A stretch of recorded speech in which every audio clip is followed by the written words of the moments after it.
पाकिस्तान के साबिक fast bowler Azhar Mahmood ने इंकशाफ किया है कि पाकिस्तान क्रिकेट बोर्ड दौरा अफगानिस्तान और न्यूजीलैंड के लिए मुझे हेड कोच बनाना चाहता था। मैंने हामी भी भरी, लेकिन फिर पीसीबी ने अचानक दूसरे कोच के साथ राब्ता किया।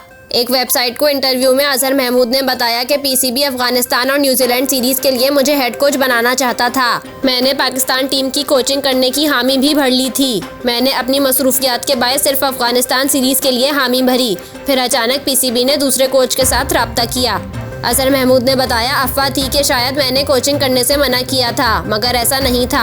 मैं इस वक्त भी काउंटी क्रिकेट में सिरे की कोचिंग कर रहा हूँ। कोच के लिए जरूरी है कि वो हर वक्त टीम के साथ रहे। साबिक टेस्ट क्रिकेटर का कहना था, मिकी आर्थर का डर्बीशायर के साथ 3 साल का कॉन्ट्रैक्ट है। मिकी आर्थर जानते हैं कि पाकिस्तान में किसी वक्त भी हुकूमत और बोर्ड तब्दील हो सकते हैं।